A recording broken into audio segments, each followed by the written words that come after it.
In 1900, the average amount of sleep per night was 9.1 hours. In the year 1900. In the year 2000, the average hour of sleep per night was 6.2 hours. 9.1 to 6.2. That's like 3 hours a day for 7 days a week. That's 21 hours. Like in 1 week, that's like a whole day of sleep. Somebody who gets 8 hours of sleep a night, but say they want to sleep in on a Saturday, and say they get the 10 to 11 hours 1 day a week. Is that going to throw off their sleep cycle? Is that going to be problematic for them?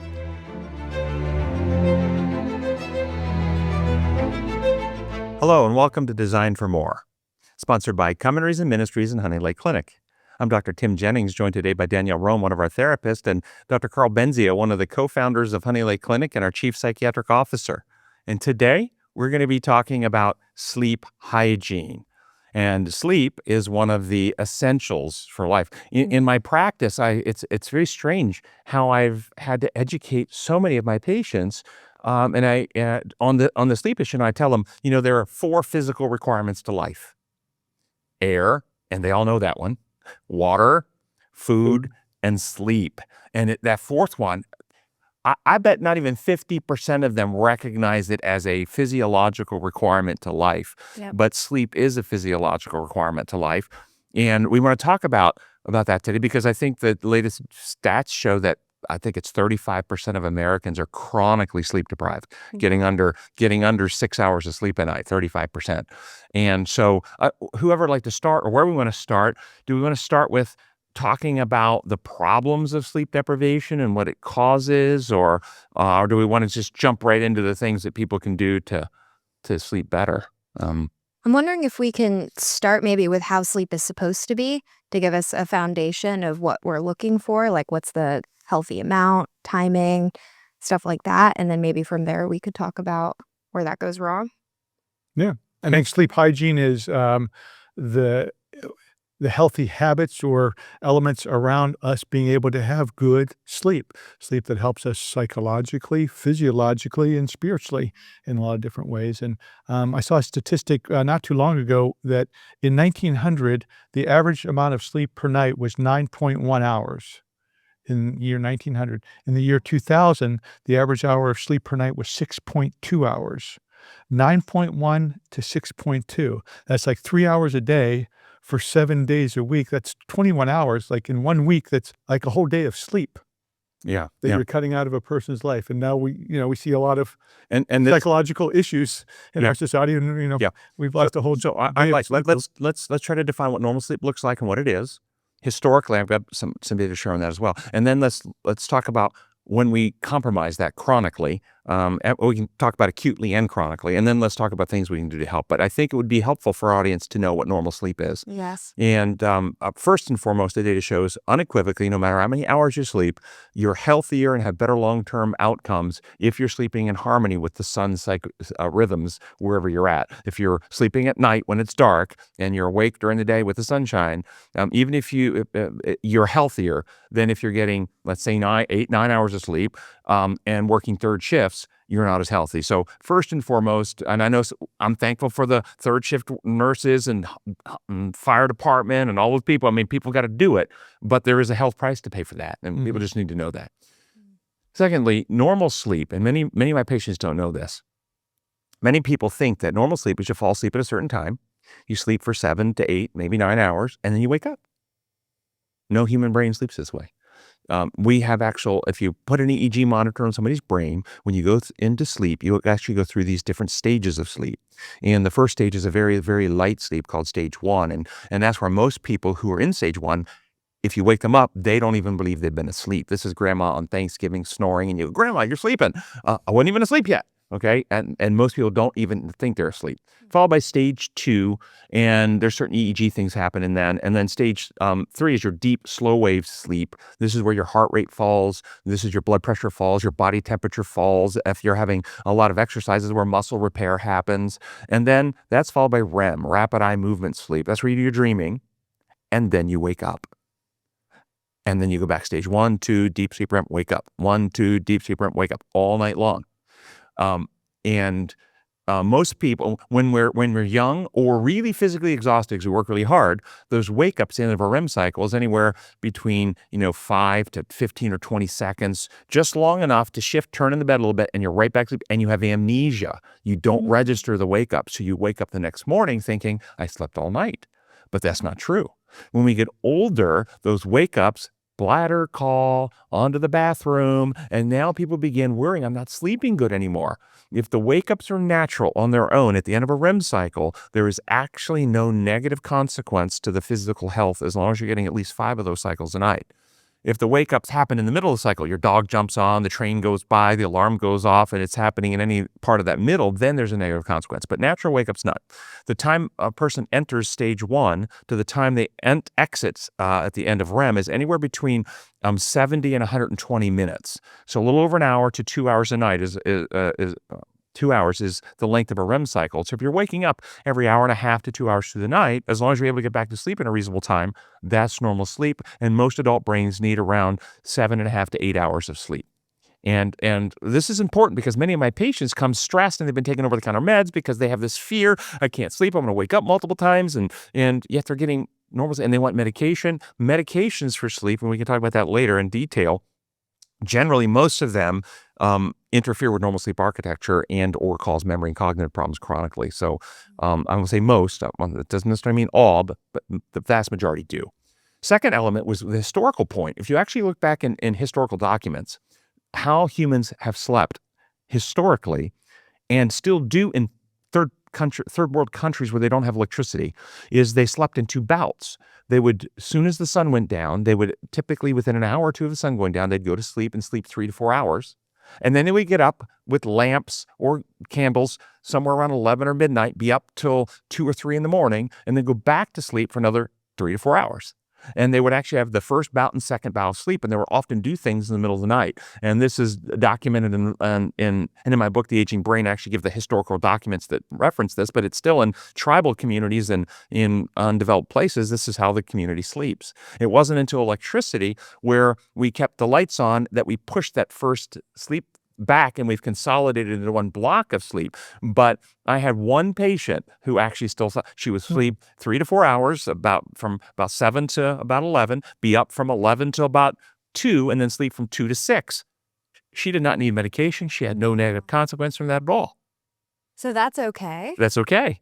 So when you fall Husband asleep, does that. yeah, when you fall asleep on the couch watching the game, and then you wake up for a few hours. Yeah, And then, as long as you're getting a total and this sleep is still happening in the night cycle, Yeah. and you're getting normal, you're getting a total of for an adult brain 7 to 8 hours of sleep. Other things that I think people need to know about sleep: memories consolidate in sleep.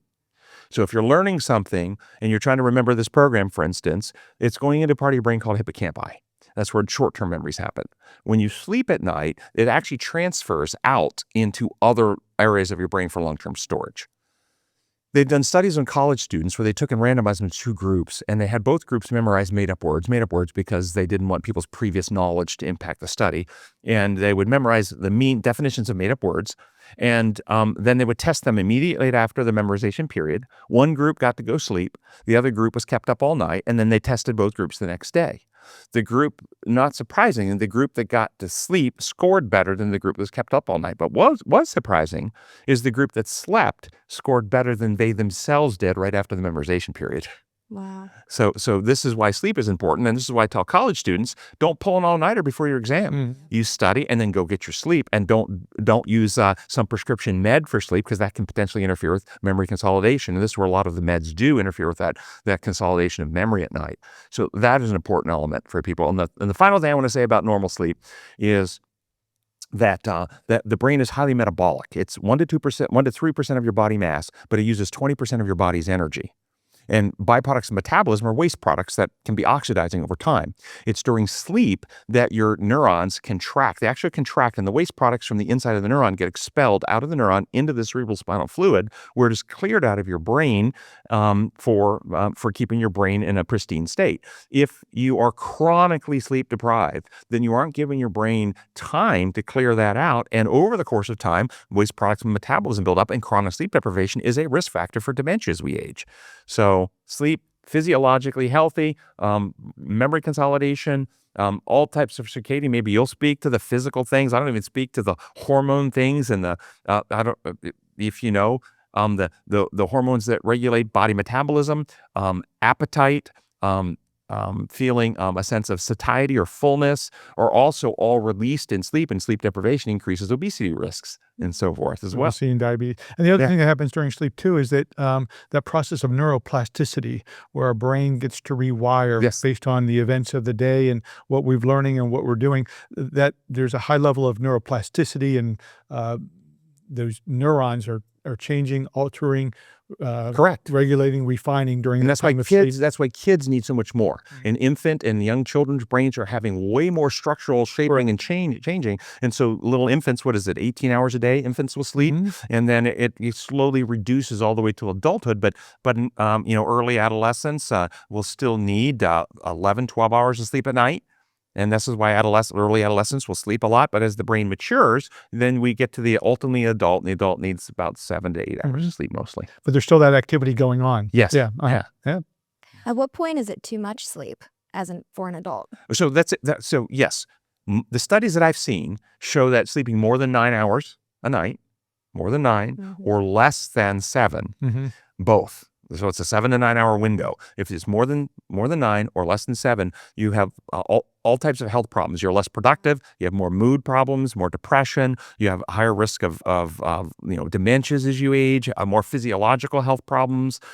So there's a sweet spot in there. Yeah. And I would say that with that sweet spot, there's always a little bit of outliers. You have those people that are, 2 standard deviations away on the bell curve. And for them to be able to look at what's going on in their life, how they're functioning, to see if that's something that's sustainable. If they're like a 9.5 or 10-hour person, is that a sustainable situation for them? Do they have any ripples? Or do they have a sleep disorder like hypersomnia?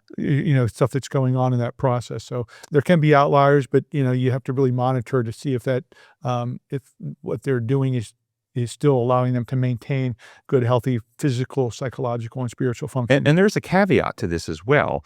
This is healthy. Anybody who's sick, if you've got sickness, your body will want to sleep more during the sickness, and that could be a traumatic. You've broken a leg and it's in the acute phase of the recovery, you will sleep more. Even without medication, your body will want to sleep more as it's repairing and healing. So the flu, pneumonia, you'll sleep more, and you'll need more sleep because there's so much repair and rebuilding going on to fight the disease. So that's a caveat to it. And consolidating and processing that event, psychologically, you're processing a lot of different things. So it's you're using energy, to be able to do that. Plus, you need to be able to consolidate all those things into your memory, into your functioning, and the emotional connections of those as you're trying to figure out, well, what's the impact this is having on me? What am I going to do with this? What's the long-term effects of it? Sleep is going to help us understand that, consolidate it, so we can use that material in our movement forward. So what is the, did you have another question? I do, actually. What about somebody who gets 8 hours of sleep a night, but say they want to sleep in on a Saturday? And say they get the 10 to 11 hours one day a week. Is that going to throw off their sleep cycle? Is that going to be problematic for them?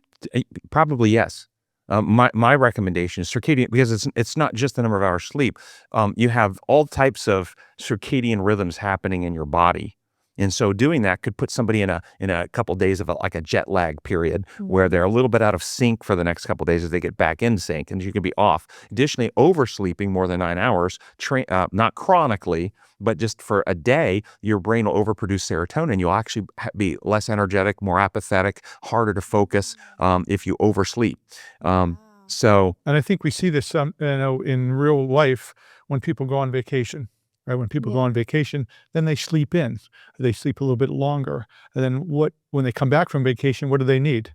They need sort of a vacation to from their catch up. vacation Yeah. to catch up, because they feel a little sluggish. Or, they're not quite at their usual 100% kind of self, because they've had some, probably some other behaviors and foods and things that they've, partaken of that weren't as healthy as their normal regimen. But their sleep was a lot different usually on vacation than it is during their usual, work week and sleep-wake cycle. So what I recommend is people identify a 60-minute window in the morning and a 60-minute window in the evening.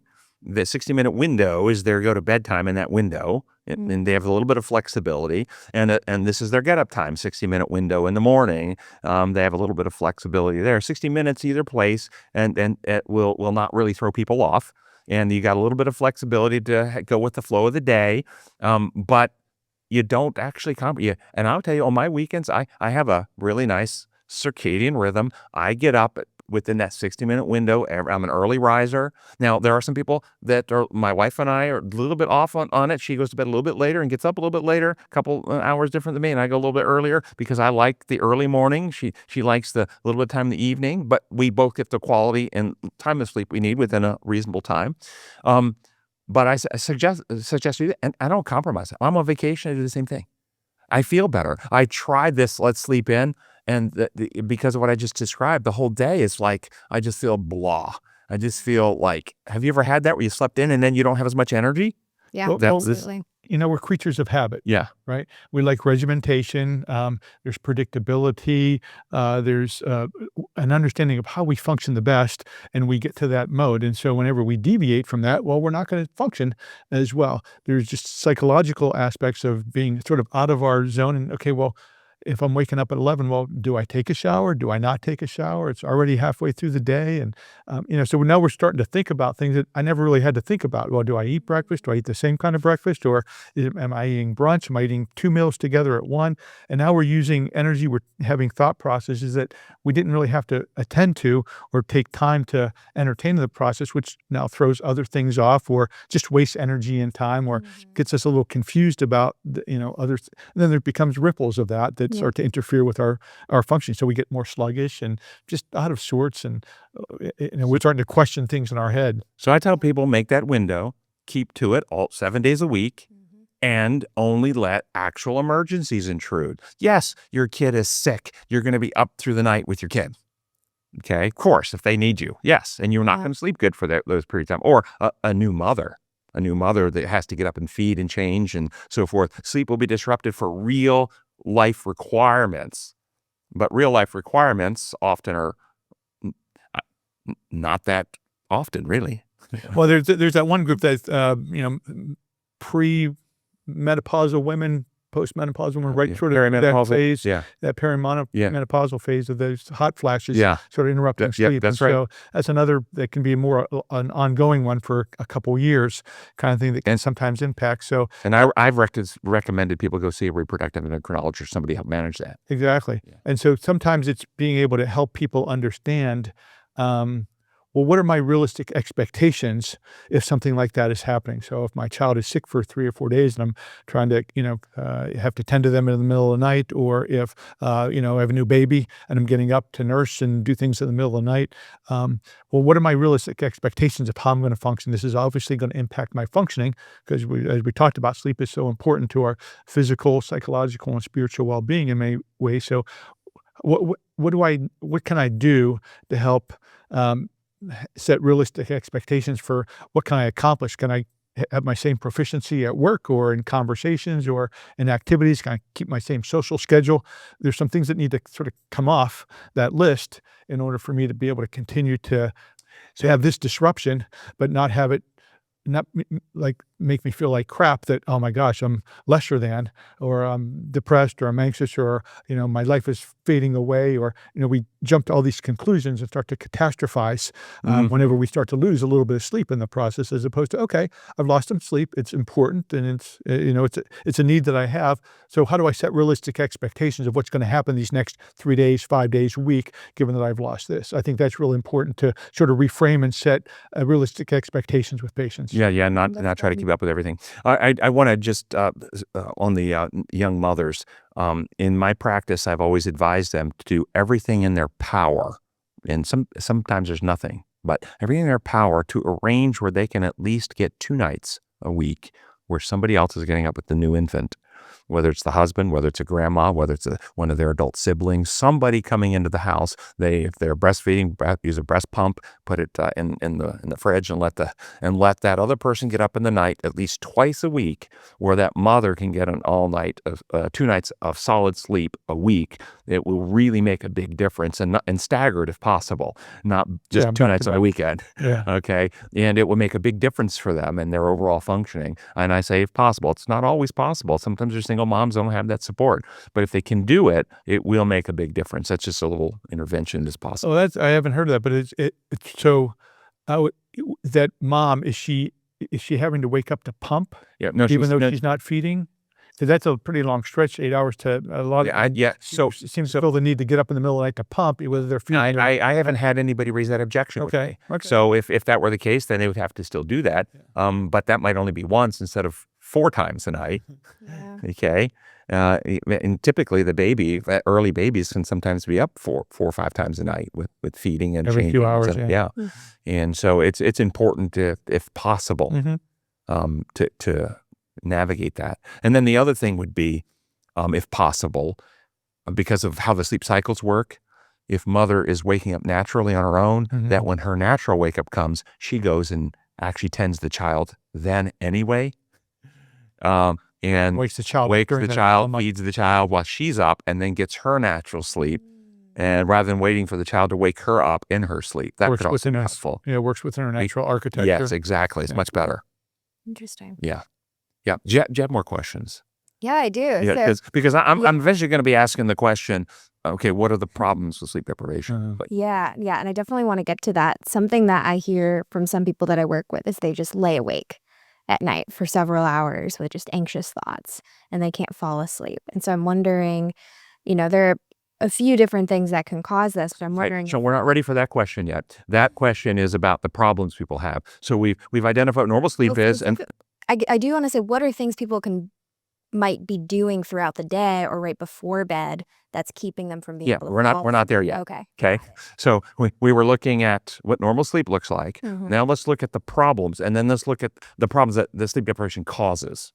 What happens if you're not getting good sleep? And then let's look at some of the things that are causing people not to get good sleep, and then we can look at things to help them. So there's a little order. Great. Yeah, that sounds great, because I definitely want to end up practical solutions. Okay, for so people. chronic, acute sleep deprivation. People not getting good sleep. What's the problem? Next day, will they notice it? Sometimes if there's no sleep that night, sometimes it's sort of an antidepressant, get them a little bit of boost in their mood. But from a chronic situation, it's going to lead to more depression, more anxiety, more psychological struggles, as they're not expunging those waste products, that come from the metabolism and the quadrillion interactions that are happening every day in our brain. So our brain builds up with toxins that are going to affect our psychological functioning. They're going to affect the physiological functioning of concentration, focus, attention, short-term memory, and those. Yeah. So let's pick up what Dr. Carl just said. Sleep deprivation, acute, interferes the first part of the brain that's comprised, prefrontal cortex, part of the brain behind your forehead, where you reason, think, organize, plan, pay attention, concentrate, also self-restrain impulses. So sleep-deprived people will have a hard time learning in school, paying attention, listening. They'll be more moody. They'll be more impulsive. They'll be less able to calm themselves, more irritable, more likely to get into altercations and arguments. Okay, so this is both for understanding that your next day may be that way, but also I tell couples, at the end of your day, you've been awake all day. Maybe you got a good night's sleep the night before, but now it's 11 o'clock at night. It's been 18 hours awake. That part of your brain is fatigued. It is not the time to engage in a conversation. Your brain needs rest, or else you'll be more irritable, more moody. Same type thing.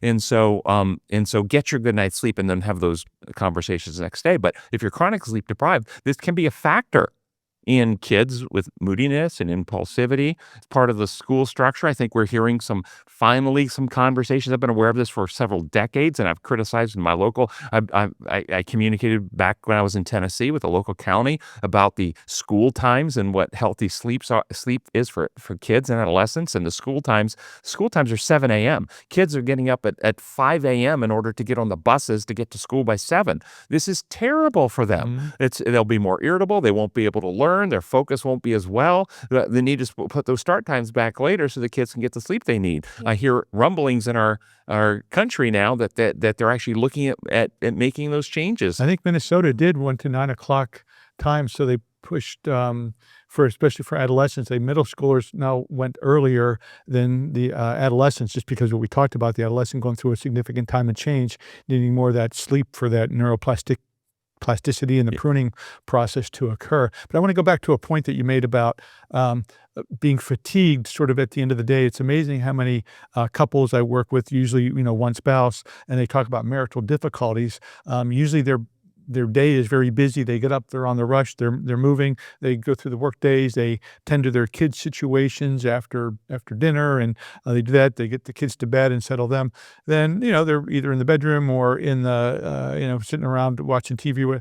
Then they start to have the conversation about, okay, what happened today, or an issue that occurred, or some difficulty. Then they start to get in an argument about it at that time, because their ability to navigate those kind of things, to be a good listener, to concentrate, to have self-regulation, to Creativity. to have some attention as to what's going on in the other person, to be able to have that curiosity and inquisitiveness to ask them questions, to sort of feel the situation out. All those things become more compromised as they're sort of on fumes, Right. so to speak, towards the end of the day. And so to say, hey, why don't we just say, let's call a timeout. Let's hold that for the weekend, or for a time when we're more in the either late morning, early afternoon, where we can have a more clear mind to be able to have a more in-depth conversation with each other that isn't on fumes and doesn't have other intrusions that are coming in.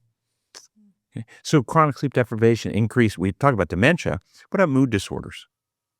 If you're not getting good sleep, doesn't that put you at risk?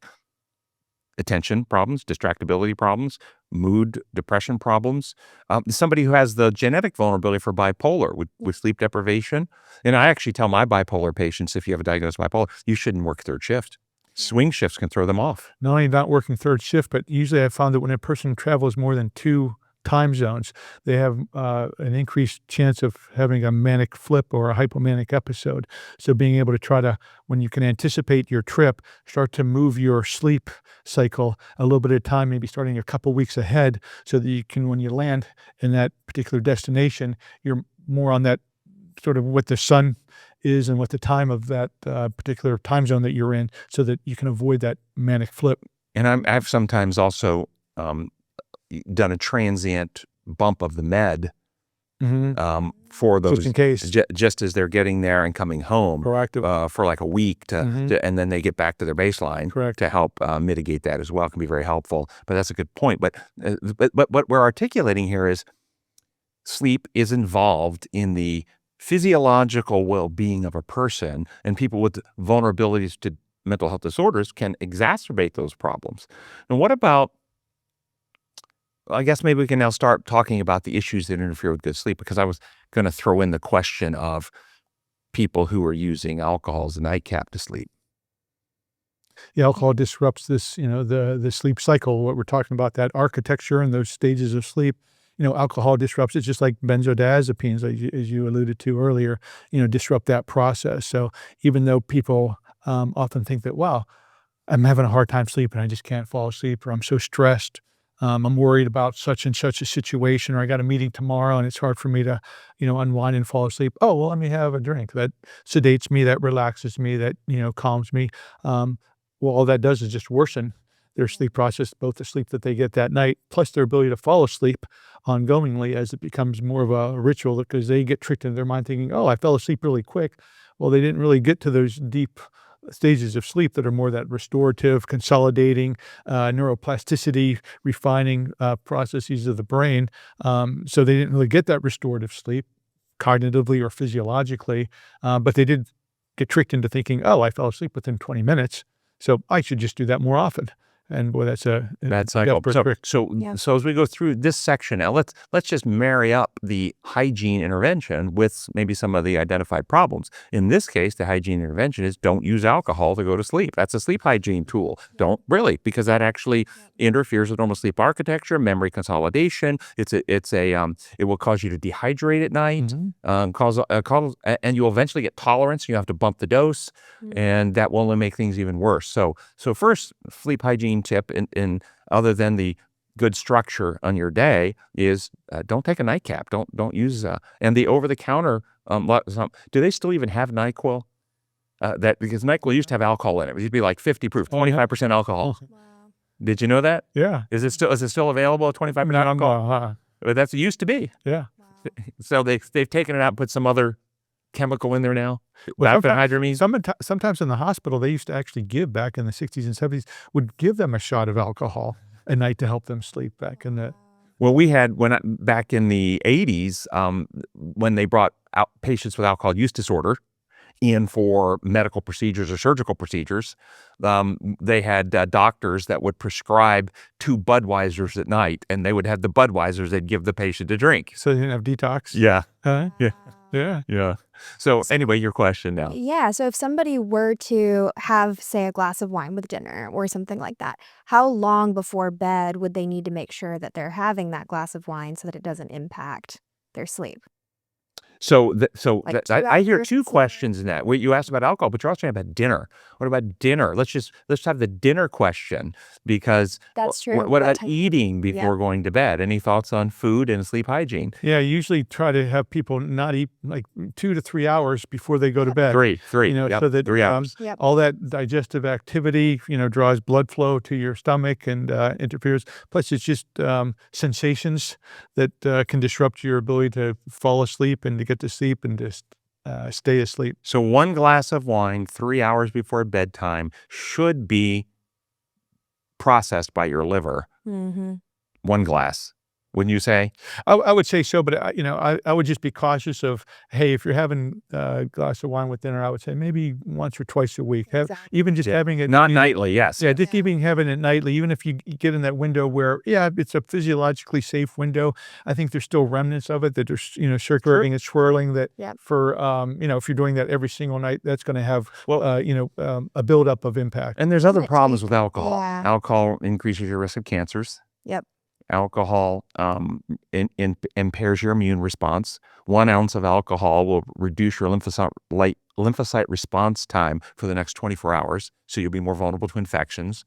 So there's a lot of So that's why that 3-hour window, Yeah. I'm not quite sure. Our brain is our most sensitive organ. So well, the caveat I have, why I said one glass, is that the liver has enzymes to detoxify alcohol because some of the bacteria in our gut will produce little bits of alcohol, and it never makes it to our brain.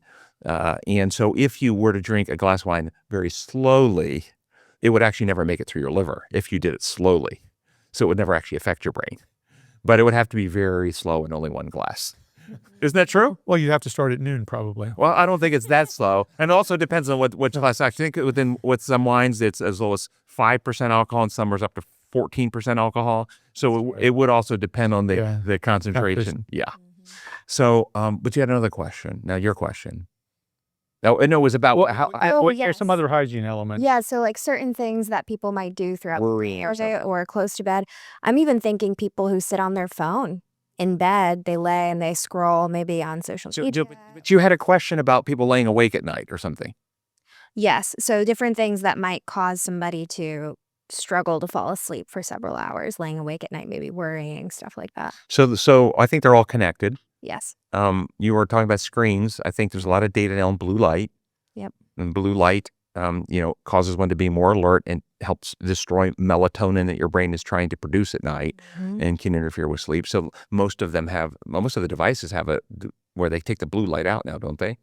I don't know if they take it out, but I know I got glasses that somehow block, are supposed to block the blue light kind of thing. I have the blue light turned off on my phone. Yeah. So if that's a problem for people, but it's not just the blue light. It could be television. It could be working on your computer. In other words, activities that are activating and energizing rather than helping wind down and deconstruct, and turn and relax one. So any of those activities, classic sleep hygiene things are principles. The bedroom and the bed is used for sleep and sex. And this goes to Pavlov's dogs. You and just condition your classic conditioning.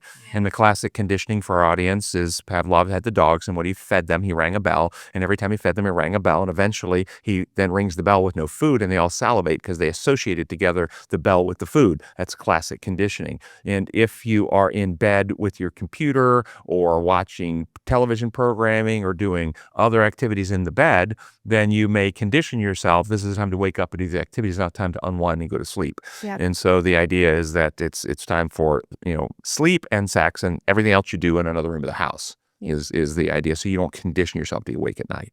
And so for some people, just taking the TV out of the room just so they're not tempted, and so it can just be that place where they sleep or have sex. Yeah. So some people will argue that they need the TV on to sleep. I was going to ask about that. Yeah. The white noise. Yeah, and of so element. the question, well, but you clarify that. White noise actually can be helpful. Sound machine, rain, whatever your white noise is, can be helpful to tune out just the sounds of the environment that could wake you up, and that could be very helpful. But TV, is it a white noise? No. No. So if they need So there's very specific elements, and white noise is usually something that's soft, that has a rhythmic element to it, that's sort of more natural kind of sounds.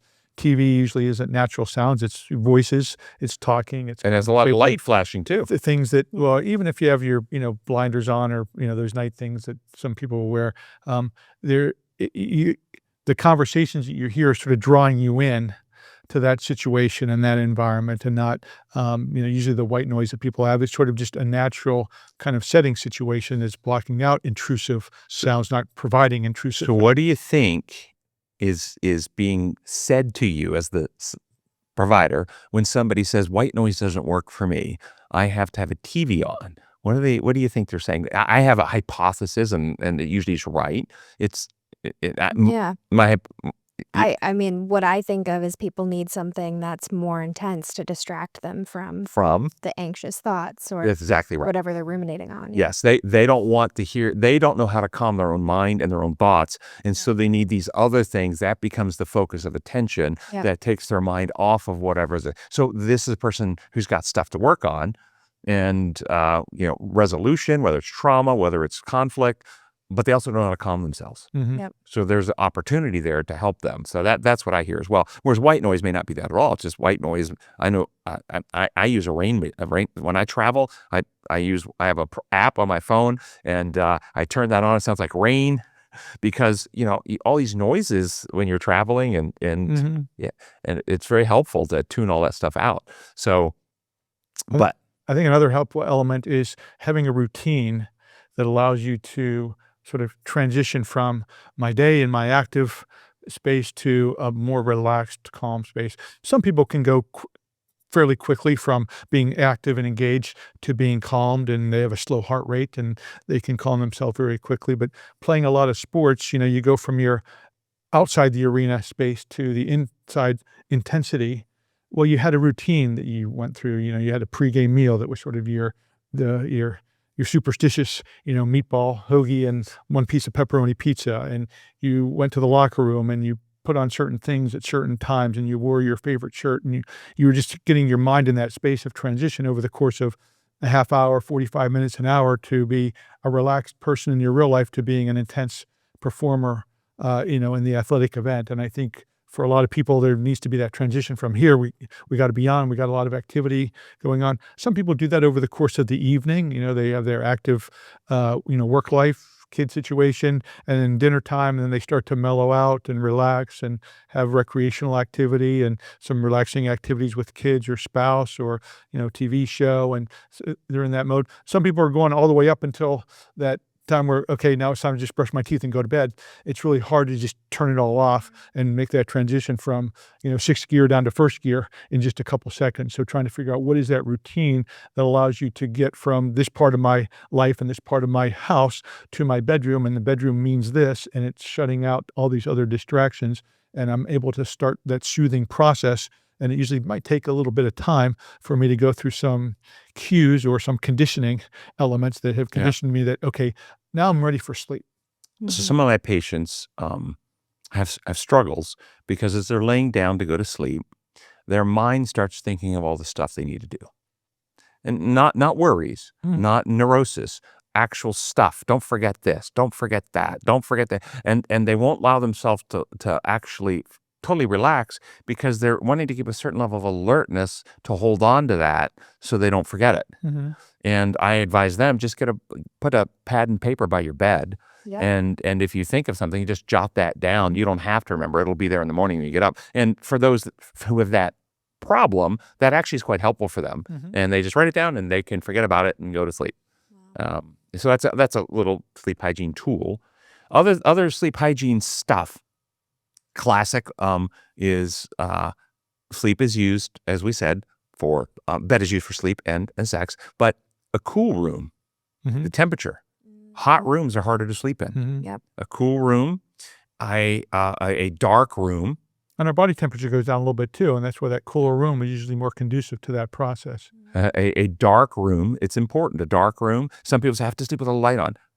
Then you should, what is that about? Mm. What's going on with that? Yeah. Because physiologically, the studies show that if you sleep with more than 1 lux of light, which is, I think it's 1 lux, which is the brightness of a full moon.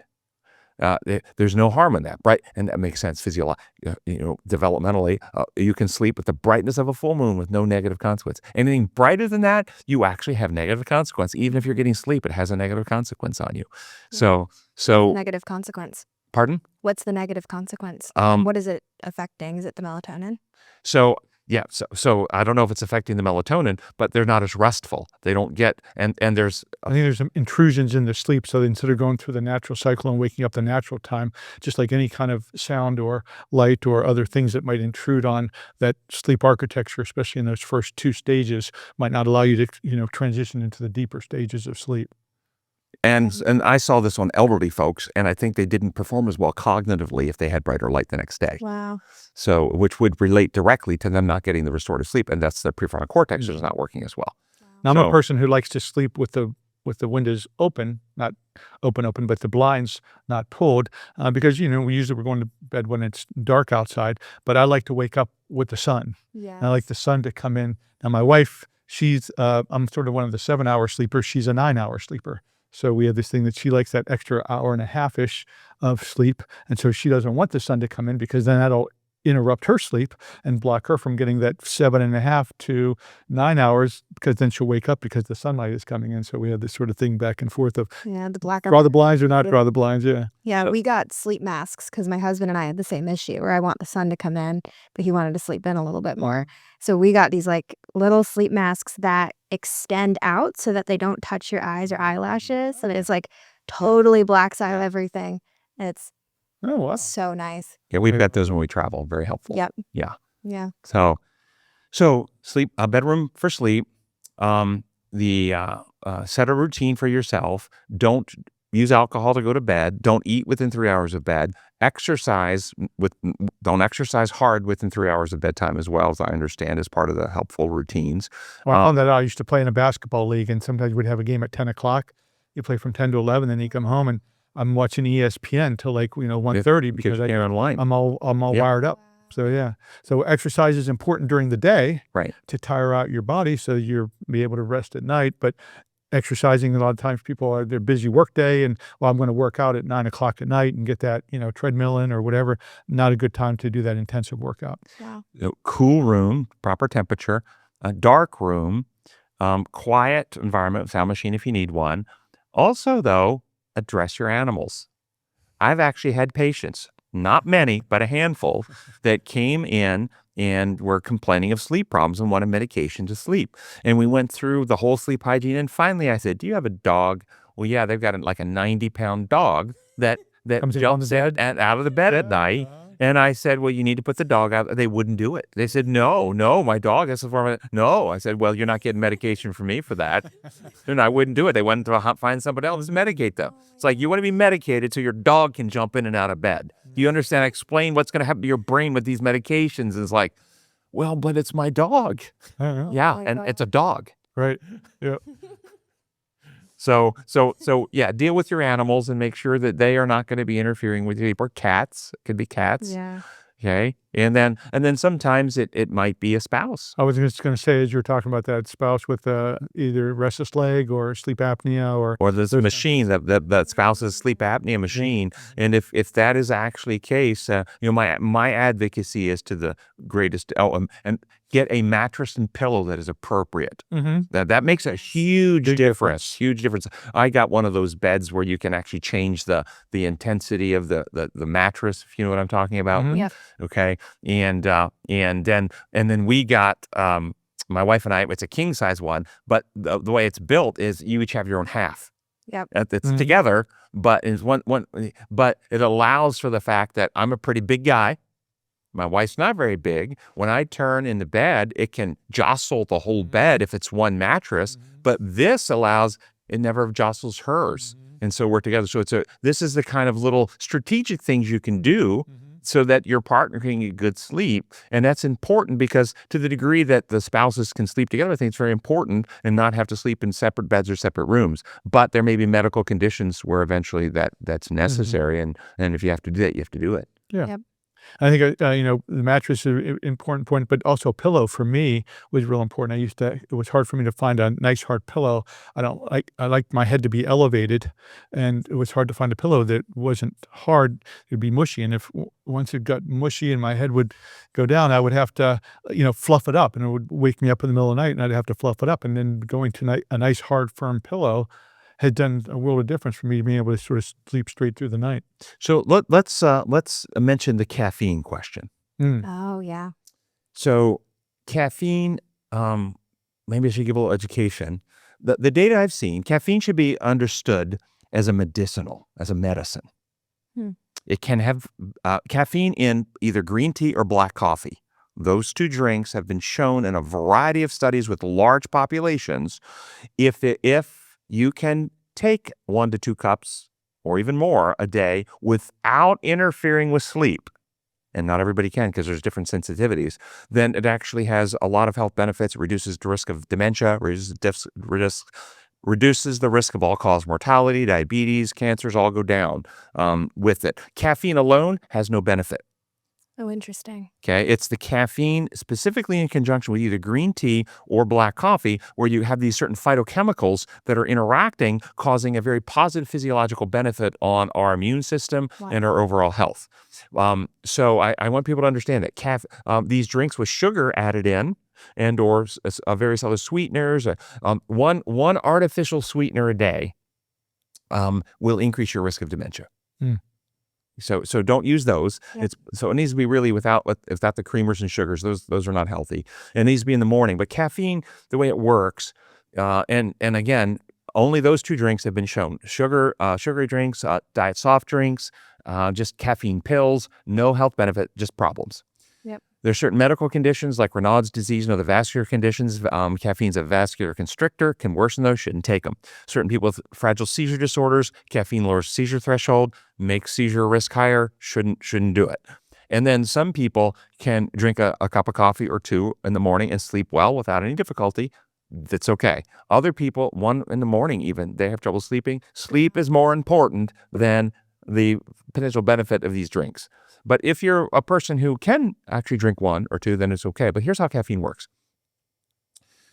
Caffeine, many people think caffeine gives them energy. It doesn't. Energy on a cellular level comes from your ATPs, adenosine triphosphate, and your mitochondria in your cells, and so you'll produce ATP. As the energy is burned through the day, your body's burning up ATPs, and ATPs, adenosine triphosphate, gives up a phosphate and becomes adenosine diphosphate. And that's how you get energy. And then it gives up another phosphate, becomes adenosine monophosphate. And then it gives up another phosphate, becomes depleted adenosine. Now, this molecule has no more energy to give. During sleep, your mitochondria throughout your body will repackage adenosine through the night, and you wake up with lots of ATPs for the day. This on a cellular level. Caffeine works by blocking the adenosine receptors.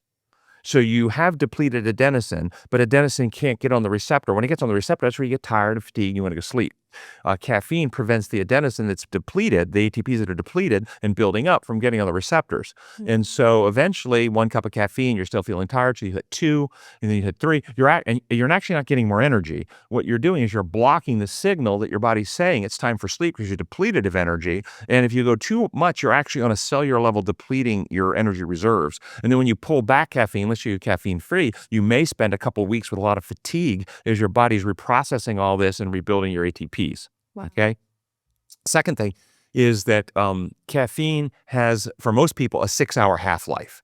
So it takes about 6 hours to clear 50% of the caffeine. Drink 100 milligrams of caffeine at 6 a.m. You got 50 milligrams of caffeine at noon. You've got 25 milligrams of caffeine at 6 p.m. You got 12.5 milligrams of caffeine at midnight. And so and then that's for average. If you are, as you get older and your renal clearance and stuff slows, it may even be worse. And so I've had older patients come. I've always drunk 3 cups of coffee a day. I've never had trouble sleeping. I have trouble sleeping. Yeah, but you're 75 now. Your kidneys aren't clearing, and you need to drop back to 1 cup a day. Well, I've always drank 3, and you have to have this education. And the caffeine load on their brain at 1 cup at 75 may be the same as 3 cups when they were 45. Okay. And so these elements need to be educated. And so a lot of people don't know that. But at the end of the day, if you can't sleep with caffeine, the first thing you need to do is cut all the caffeine out of your diet and then reassess your sleep. Wow. Yeah. For me, I'm a caffeine, on the record, no caffeine.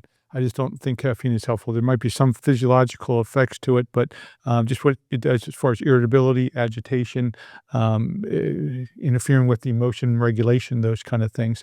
But from a sleep standpoint, I've been amazed at how many friends, as I say, hey, no caffeine, they go, well, there's no way I could ever do that. But they're in their 40s, 50s, 60s, whatever age, drinking a lot of caffeine. It's amazing when they go off it, after just a month of going off it, how improved their cognition is, their alertness, their sharpness during the day. Whenever they're thinking that they're taking it to have more energy, they got more energy without the caffeine, but their ability to sleep through the night they said, was profound. They didn't realize how dysfunctional their sleep had been through the 15, 20 years of their life. But now going off caffeine after about a month of getting off it, their sleep is much better than it's ever been, and they feel so much more awake, alert, restored in the morning, with much more cognitive ability, sharpness, emotional regulation, being able to be aware of their own feelings a lot more. And these are people that aren't really psychologically oriented people, of just noticing when they go off caffeine the profound effects of it, and a large part of it just from getting better sleep. Wow. I would not argue with that at all. Absolutely. And so that's why I said it should be more of a medicinal, and the differences in genetic vulnerability to certain things. Some people, they not even a cup in the morning and they're going to be disrupted. There are some people, it's like Benadryl. Some people take a Benadryl and they're knocked out. Other people take it, they don't get sleepy at all. So hope this was helpful to you on the sleep hygiene program today. If you have questions, send those into questions@designformore.net, questions@designformore.net.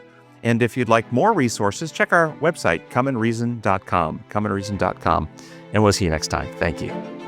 Thank you for joining us on Designed for More, brought to you by Come and Reason Ministries and Honey Lake Clinic. Also, don't forget to check out our other podcasts for more inspiring content.